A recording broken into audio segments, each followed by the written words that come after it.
भैया law and order को मैंने अभी आपको बताया कि हमारा क्या कहना ये महत्व नहीं रखता है। मैं पदयात्रा इसलिए नहीं कर रहा हूं कि मैं क्या सोचता हूं, मैंने जो आपको अपना अनुभव साझा किया, जो मैंने देखा या लोगों ने मुझे बताया, मैं वो साझा कर रहा हूं। अब आप मेरा वक्तव्य अगर पूछेंगे तो मैं आपको वही बता रहा हूं कि हमेशा से बिहार में ये सोच रही है कि जब भी आरजेडी के लोग सरकार के फॉर्मेशन का हिस्सा बनते हैं तो लॉ एंड ऑर्डर यहां पर बिगड़ता है। और ये आज से नहीं, हम लोग पिछले 30-32 साल में हम लोगों ने देखा है। जब उनकी सरकार थी तो अपराधियों का जंगल राज इसको कहा ही जाता था। हम लोग भी बिहार में जन्मे हैं, यहीं पले बड़े हैं, हम लोगों ने वो दौर भी देखा है कि जब 4 बजे सब कुछ बंद हो जाता था, लोग भागते थे।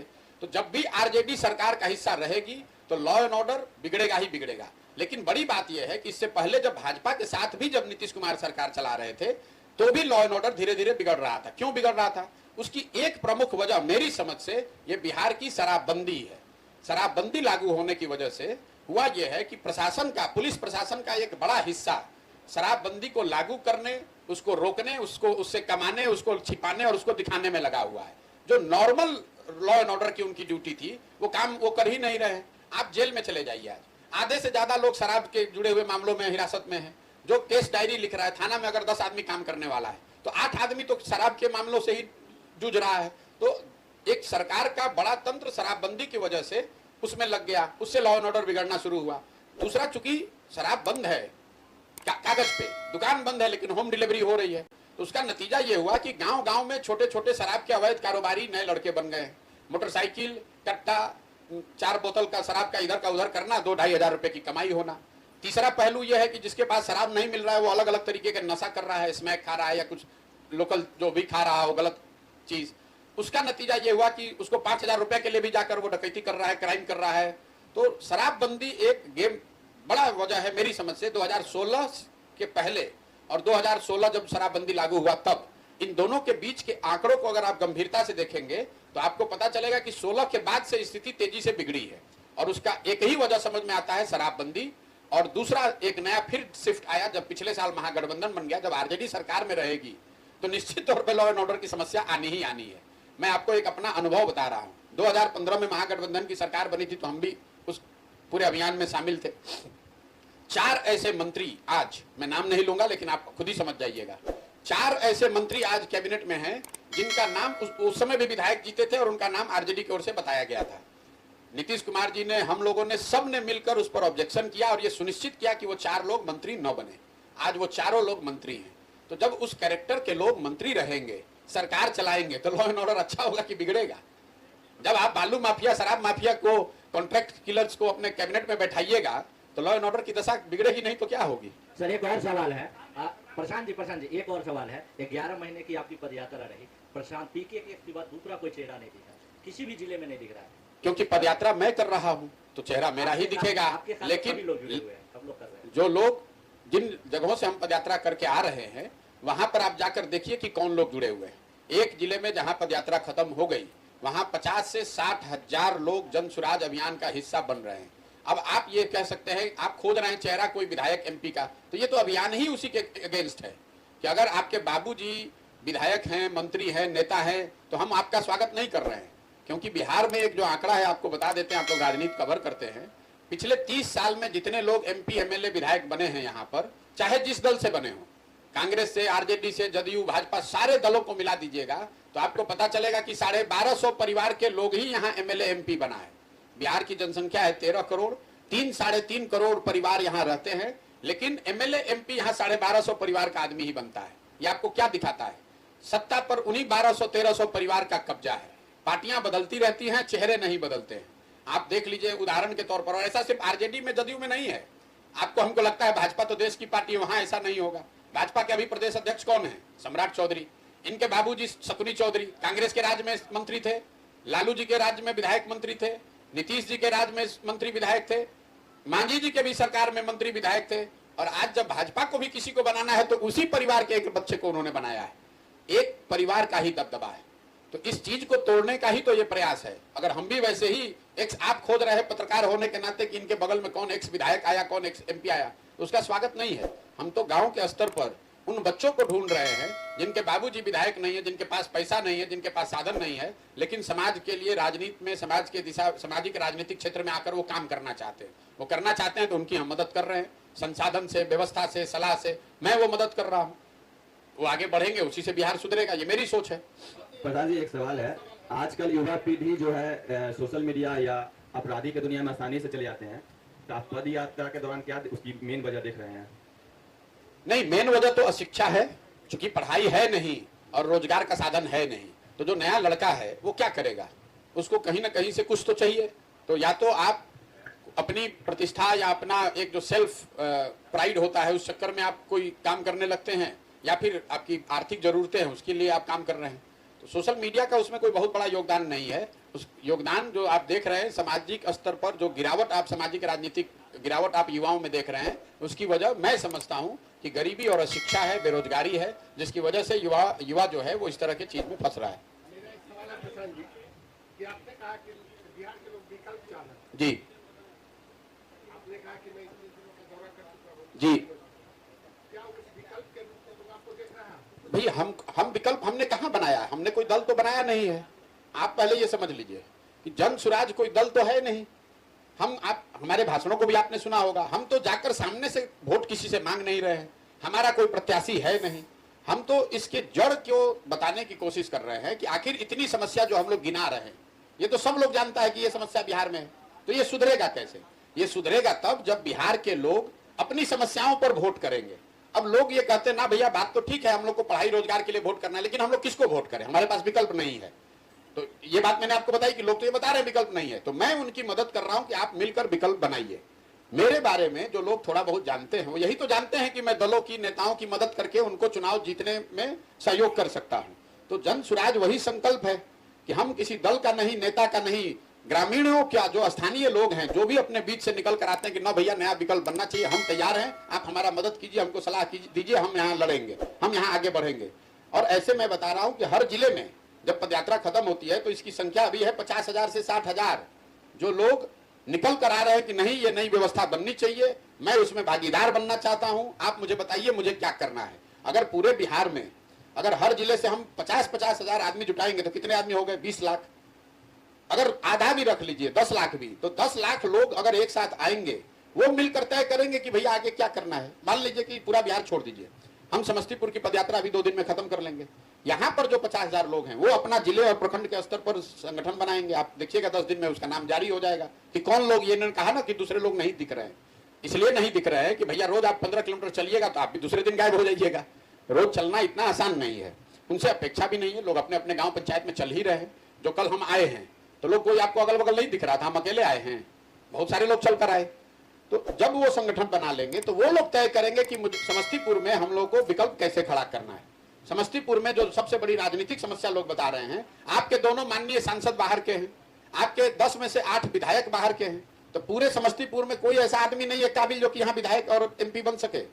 तो समस्तीपुर के लोगों को हमने साथ में बैठाना है और वो लोग मिलकर जिसको तय करेंगे कि ये सुमन कुमार हैं भैया, इनको हम लोग चाहते हैं कि इनको प्रत्याशी बनाया जाए। तो सुमन कुमार को जिताने के लिए प्रशांत किशोर अपना साधन, व्यवस्था, सलाह सब लगाएंगे जन सुराज बैनर के तहत। यही जन सुराज अभियान है कि आप अभी प्रत्याशी नहीं ना चुनते हैं, आप और हम मोदी जी के द्वारा, लालू जी के द्वारा, नीतीश जी के द्वारा चुने हुए प्रत्याशी में से चुनाव कर रहे हैं। आप तो प्रत्याशी नहीं चुन रहे हैं, हम जन सुराज के माध्यम से आपको अवसर दे रहे हैं कि नहीं, पहले आप बैठ के अपना प्रत्याशी चुनिए और फिर उसको जनता के प्रत्याशी के तौर पर उसको उतारा जाए। समाज को के पास वो विकल्प, वोट समाज देगा कि नहीं देगा मुझे नहीं मालूम है, लेकिन आप ये तो नहीं ना कह सकिएगा कि हमारे पास विकल्प नहीं था इसलिए दे दिए। लोग बता रहे हैं कि आप अपने सांसद के बारे में आपके यहाँ कि हम लोग उनका चेहरा ही नहीं देखे, तो पूछते हैं वोट क्यों दिए थे, तो बोलता है कि हम तो मोदी जी का चेहरा देख के वोट दिए थे। तो अगर आप मोदी जी का चेहरा देखकर वोट देंगे तो मोदी जी तो आकर आपका नाली गली यहाँ बनवाएंगे नहीं, उन्होंने तो आके यहाँ काम करना नहीं है। तो जब अगर आप अपने प्रतिनिधि को ऊपर देख के वोट दीजिएगा, ऊपर देख के अगर वोट देने की प्रवृत्ति नहीं छोड़िएगा, ऊपर देख के चलिएगा तो नीचे ठोकर लगेगा ही लगेगा। यही बात तो जन सुराज अभियान का मुख्य उद्देश्य है कि गांव गांव जाकर लोगों को बताना कि आपने अभी तक देश के नाम पर वोट किया, आपने अभी तक जाति धर्म के नाम पर वोट किया, नाली गली 5 किलो अनाज के लिए वोट किया। हम आपको बता रहे हैं कि वोट आपको जिसको करना है कीजिए, लेकिन वोट आप अपने और अपने बच्चों के लिए कीजिए। आपका बच्चा खाए बगैर मर रहा है, आपके बच्चे के लिए पढ़ाई नहीं है, आपके बच्चे के लिए रोजगार नहीं है, और आप वोट कर रहे हैं पुलवामा पर, तो ये सुधरेगा कैसे? आप वोट कर रहे हैं 5 किलो अनाज के लिए, तो आपको अनाज मिल रहा है। आपने वोट किया राम मंदिर के लिए, तो राम मंदिर बन रहा है। आपने वोट किया सिलेंडर के लिए, तो सिलेंडर आपको मिला हुआ है। बिहार में चाहे जितना कुव्यवस्था है, जिस चीज के लिए आप लोकतंत्र की इस ताकत को समझिए। आप और हम ज्यादा व्याकुल हैं कि वोट किसको दिया जाए। हम कह रहे हैं कि वोट आप किसी को दीजिए, ये जरूरी नहीं है। जरूरी है कि वोट आप किस बात के लिए दे रहे हैं। और अगर आपने बिजली के लिए नीतीश कुमार को वोट दिया है, तो चाहे बिहार कितना नीतीश कुमार के राज में बदहाल हो, बिजली आ गई है कि नहीं आई है। अगर आपने अनाज के लिए मोदी जी को वोट दिया, तो अनाज मिल रहा है। मंदिर के लिए आपने भाजपा को वोट किया, तो मंदिर बन रहा है। सिलेंडर के लिए आपने वोट किया, तो सिलेंडर मिल रहा है। जिस चीज के लिए आप वोट कीजिएगा, चाहे वोट किसी को कीजिए, वो काम होना ही होना है, वो कोई रोक ही नहीं सकता। आप आरजेडी का उदाहरण देख लीजिए। आरजेडी तो आज तक कभी 20 वर्ष 30 वर्ष 27 वर्ष हो गया उनको इस राज्य में, कभी रोजगार का उन्होंने बात नहीं किया। लेकिन पिछले चुनाव में झूठा ही सही उन्होंने वादा किया कि हम 10 लाख रोजगार देंगे। तो आज जब वो सरकार में है, तो रोज पूछ रहे हैं कि नहीं, आप पूछिए, चाहे वो खुद बता रहे हैं कि हमने 2 लाख लोगों को का नियुक्ति का प्रावधान किया है। वो करेंगे नहीं, ये मालूम है, लेकिन जवाब तो देना पड़ रहा है ना। ये लोकतंत्र की ताकत है, वही बिहार में मर गया है। आप चर्चा किसी और बात की करते हैं और वोट किसी दूसरे बात पर जाकर कर देते हैं। जन सुराज अभियान इसी बात के लिए है कि गांव गांव घर घर जाकर लोगों को बताया जाए कि अगर आप अपने और अपने बच्चों की चिंता नहीं करेंगे, तो कोई भी चुनकर आ जाए, प्रशांत किशोर चुनकर आ जाएंगे तो भी नहीं सुधरेगा। हम तो ये कह ही नहीं रहे कि हम सुधार देंगे, कि हमको वोट दे दीजिए। हम कह रहे हैं कि आप तब सुधारिएगा जब आप अपना सुधारिएगा। आप जो यहाँ पत्रकार बंधु, हम हर गांव में आप देखिएगा 3500 गांव में मैं ये वॉइस वोट कराता हूँ, लोगों से हाथ उठवाता हूँ कि पढ़ाई की व्यवस्था होना चाहिए कि नहीं। हर जाति, हर वर्ग, हर समाज के लोग कहते हैं नहीं भैया पढ़ाई का व्यवस्था होना चाहिए। और 3500 गांव में मैं कैमरे पर रिकॉर्ड कराकर ये भी पूछता हूं कि आप अपने बच्चे के सर पर हाथ रखकर बोलिए कि आपने कभी जीवन में पढ़ाई के लिए वोट किया है। तो 3500 गांव में आज तक एक आदमी भी नहीं मिला, एक आदमी भी नहीं मिला जिसने झूठा भी ये बोला हो कि ना भैया हम पढ़ाई के लिए वोट दिए। लोग कह रहे हैं कि हम लोग पढ़ाई के लिए वोट नहीं करते। तो जिस चीज के लिए आप वोट कर ही नहीं रहे हैं, वो सुधरेगा कैसे? यही बताने का अभियान है। लोगों को अगर समझ में आएगा तो सुधार होगा, और नहीं समझ में आएगा तो जैसे हम लोग जी रहे हैं वैसे जीते रहेंगे। हैं? मेरे भाई, हम कौन हम पर टिप्पणी करता है नहीं करता, ये हमारा काम नहीं है। हम जो बता रहे हैं कि तेजस्वी यादव 9वां पास नहीं है और मुख्यमंत्री बनना चाहते हैं, कई लोगों को लगता है कि हम उनका शिकायत कर रहे हैं। नहीं, हम तो लोगों को ये उदाहरण देके समझाते हैं कि देखिए लालू जी का लड़का अगर 9वां नहीं पास है तो भी वो चाहते हैं कि हमारा लड़का मुख्यमंत्री बने, और इसमें कोई दिक्कत भी नहीं है। हर व्यक्ति चाहता है कि हमारा लड़का आगे बढ़ जाए।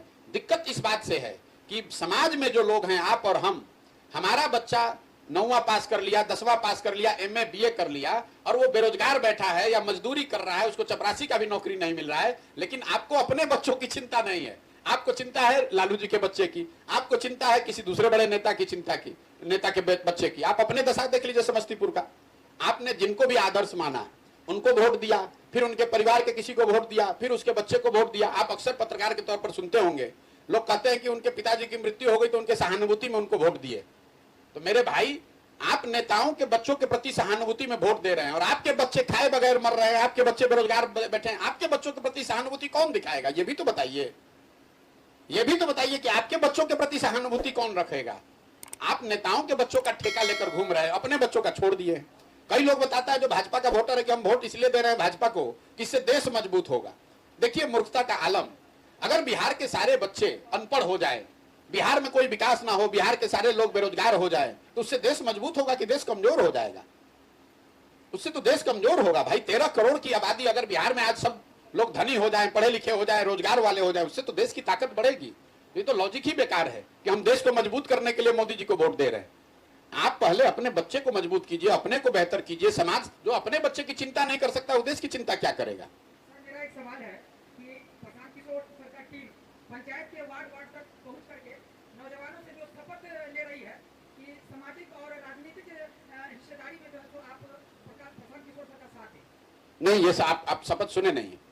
ये सुन लीजिए हमारी बात, वीडियो रिकॉर्डिंग हर जगह रिकॉर्ड होता है, देख लीजिएगा क्या है। पहले समझ लीजिए। जन सुराज अभियान के तहत 1 लाख बच्चों को हम ये अवसर दे रहे हैं। हर पंचायत में 8 से 10 बच्चों को अवसर दे रहे हैं कि वो अगर सामाजिक राजनीतिक तौर पर कुछ अपने लिए करना चाहते हैं, वार्ड सदस्य लड़ना चाहते हैं, मुखिया लड़ना चाहते हैं, जिला पार्षद लड़ना चाहते हैं, विधायक बनना चाहते हैं, तो वो जन सुराज से जुड़ के अपनी पहचान बनाएं, अपने समाज के लिए कुछ करें।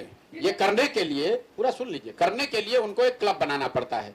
क्लब के जिस दिन क्लब का उद्घाटन होता है उस दिन शपथ संविधान के प्रस्तावना को पढ़कर किया जाता है। उसमें प्रशांत किशोर का नाम नहीं है। संविधान की प्रस्तावना पर आपको शपथ लेना पड़ता है कि हम संविधान के प्रति लॉयल रहेंगे, इसमें हमारी आस्था है, बाबा साहब अंबेडकर में, गांधी जी में मेरी आस्था है, और हम संविधान की प्रस्तावना में जो बात कही गई है इसके अनुरूप अपना सामाजिक राजनीतिक जीवन आगे चलाएंगे। प्रशांत किशोर का उसमें अगर कहीं नाम है तो जरा हमको आप दिखा दीजिए वीडियो, हम अभी मान लेंगे। जिस तरीके से बिहार के अंदर जो बड़े बड़े दल है जो करोड़ों रुपया लेकर के टिकट देती है और विधानसभा से बाहर के लोगों को टिकट देकर के भेजती है, कि क्या प्रशांत किशोर की जब पार्टी बनेगी तो क्षेत्रीय लोगों को जो युवा के नाम पे जो वोट लेते हैं या विकास के नाम पे जो है युवाओं को जो ठगने का काम करते हैं, तो क्या प्रशांत किशोर को क्षेत्र के युवाओं फिर आप जिस बात का मैंने जवाब दे दिया, हमारी पहली बात तो कोई प्रशांत किशोर की पार्टी ना है न कभी होगी। अगर कोई दल होगा तो वो उन लोगों का दल होगा जो जन स्वराज के अभियान से जुड़कर मिलकर दल बनाएंगे। आप अंतर पहले समझ लीजिए। दूसरी बात मैंने क्या कहा कि जो लोग जन स्वराज अभियान से जुड़े हुए हैं यही लोग बैठकर तय करेंगे कि समस्तीपुर में हमको लोकसभा में उम्मीदवार खड़ा करना है कि नहीं करना है। तो अगर समस्तीपुर के लोग बैठ के तय कर रहे हैं कि हमको उम्मीदवार खड़ा करना है कि नहीं करना है तो दरभंगा का आदमी तो चुन के यहाँ नहीं ला देगा। यही जो आप बात बता रहे हैं उसी का काट तो निकाला जा रहा है कि जब बाहर से पटना से बैठ के कोई आदमी भेजता है तो दरभंगा का भी भेज सकता है, वैशाली का, मुजफ्फरपुर का भेज सकता है, लेकिन अगर समस्तीपुर के लोग बैठकर अगर तय करेंगे तो निश्चित तौर पर समस्तीपुर के ही किसी व्यक्ति को चुनकर निकालेंगे।